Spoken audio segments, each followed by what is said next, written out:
নমস্কার বন্ধুরা, আমি রাজীব। আমার ইউটিউব চ্যানেলে সকলকে স্বাগত জানাই। আজকে বেশ কিছু প্রশ্নোত্তর পর্ব নিয়ে উপস্থিত হলাম। এই প্রশ্নোত্তর পর্বগুলি নিয়ে উপস্থিত হওয়ার জন্য আমার বেশ কিছু প্রিয় ছাত্রছাত্রী আমায় অনুরোধ করেছে। তো চলো দেখি কিভাবে এই প্রশ্নগুলো সলভ করা যায় এবং মনে রাখা যায়। আর এই প্রশ্নগুলি কিন্তু বিভিন্ন চাকরি পরীক্ষার জন্য খুবই গুরুত্বপূর্ণ। সাঁচির স্তূপ কে নির্মাণ করেন? এটি নির্মাণ করেন অশোক এবং এটি কোথায় অবস্থিত? মধ্যপ্রদেশে অবস্থিত। দ্বিতীয় নম্বর প্রশ্ন, দাস বংশের প্রতিষ্ঠাতা কে? দাস বংশের প্রতিষ্ঠাতা কুতুবুদ্দিন আইবক। তৃতীয় নম্বর প্রশ্ন, পূর্বঘাট ও পশ্চিমঘাট পর্বতমালার মিলনস্থলে কোন পর্বতমালা অবস্থিত? এটি নীলগিরি পর্বতমালা অবস্থিত। যদি আমি ভারতবর্ষের ম্যাপটাকে ইমাজিন করি তাহলে এই রকম যে হয়, এটা হচ্ছে পূর্বঘাট পর্বতমালা আর এটি হচ্ছে পশ্চিমঘাট পর্বতমালা। অর্থাৎ এই যে স্থান, এই স্থানে কোন পর্বতমালা আছে? নীলগিরি পর্বতমালা আছে। এর পরবর্তী প্রশ্ন, লাবণী ও তামাশা কোন রাজ্যের লোকনৃত্য? এটি মহারাষ্ট্রের লোকনৃত্য। 5 নম্বর প্রশ্ন, সঙ্গীতজ্ঞ তানসেন কার সভায় উপস্থিত ছিলেন? তিনি আকবরের সভায় উপস্থিত ছিলেন।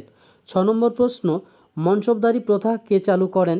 মনসবদারি প্রথা চালু করেন আকবর। 7 নম্বর প্রশ্ন, ইউনিসেফের সদর দপ্তর কোথায় অবস্থিত? ইউনিসেফের সদর দপ্তর অবস্থিত নিউ ইয়র্কে। এর পরবর্তী প্রশ্ন 8 নম্বর, চৈনিক পরিব্রাজক ফাহিয়ান কার সময়কালে ভারতে আসেন? তিনি দ্বিতীয় চন্দ্রগুপ্তের সময়কালে ভারতে আসেন।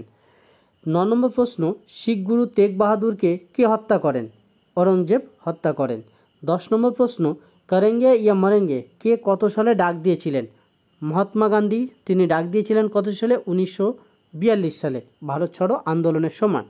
তো এই করেঙ্গে ইয়া মরেঙ্গে এই শব্দটির সঙ্গে আমরা পরিচিত এবং মহাত্মা গান্ধী এটি নেতৃত্ব দেন বা তিনি ডাক দিয়েছিলেন, কিন্তু সেই সঙ্গে সালটি মনে রাখতে হবে। এখনকার সময়ে যে পরীক্ষাগুলো হচ্ছে সেই পরীক্ষাতে সাল উল্লেখ করে দিচ্ছে, তো এগুলো মনে রাখতে হবে। এর পরবর্তী প্রশ্ন 11, ইরাকের মুদ্রার নাম কি? ইরাকের মুদ্রার নাম দিনার। এর পরবর্তী প্রশ্ন, ধ্বনি তরঙ্গ কিসের মাধ্যমে যেতে পারে না? অর্থাৎ ধ্বনি কোন মাধ্যমে যেতে পারে না? সেটি হচ্ছে শূন্যের মাধ্যমে যেতে পারে না। এর পরবর্তী প্রশ্ন, মহাকাশচারীগণ আকাশকে কী রঙে দেখেন? মহাকাশচারীগণ আকাশকে কালো রঙে দেখেন। অর্থাৎ আমরা পৃথিবী থেকে স্বাভাবিকভাবে আকাশকে নীল রঙের দেখে থাকি, কিন্তু যারা মহাকাশে যান তারা আকাশকে কী রঙে দেখতে পান? কালো রঙে। এর পরবর্তী প্রশ্ন 14, ইলেকট্রিক বাল্বের মধ্যে যে তার ব্যবহার করা হয় তা কী দিয়ে তৈরি? সেটি টাংস্টানের তৈরি। আর এই প্রশ্নটি 2024 সালের ফুড এসআই পরীক্ষায় এসেছিল। এর পরবর্তী প্রশ্ন 15 নম্বর প্রশ্ন, তুলা অর্থাৎ কাপাস তুলা কোন মাটিতে ভালো জন্মায়? রেগুর মাটিতে ভালো জন্মায় বা কালো মাটিতে ভালো জন্মায়। 16 নম্বর প্রশ্ন, রক্তের চাপ মাপার যন্ত্রের নাম কি? স্পিগমো ম্যানোমিটার। 17 নম্বর প্রশ্ন, কোন যন্ত্রের সাহায্যে ভূমিকম্পের তীব্রতা মাপা হয়? এটি রিক্টার স্কেলের সাহায্যে মাপা হয়। এখানে আরেকটি প্রশ্ন আছে, যেটা 18 নম্বর প্রশ্ন, কোন যন্ত্রের সাহায্যে ভূমিকম্প মাপা হয়? সেটি হবে সিসমোগ্রাফ। এখানে এই দুটি প্রশ্ন একটু ধ্যান দিতে হবে, যে তীব্রতা যদি বলা হয় তাহলে হবে রিক্টার স্কেল, আর যদি ভূমিকম্প মাপা হয় কোন যন্ত্রের সাহায্যে সেটি হচ্ছে সিসমোগ্রাফ। অর্থাৎ ভূমিকম্প অনুভূত হলো সেটা ধরার জন্য সিসমোগ্রাফ, আর কতটা হলো তীব্রতা সেটা হচ্ছে রিক্টার স্কেল।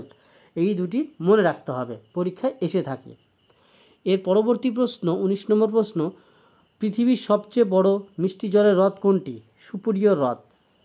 20 নম্বর প্রশ্ন, ভিটামিন এর অভাবে কোন রোগ হয়? রাতকানা রোগ হয়।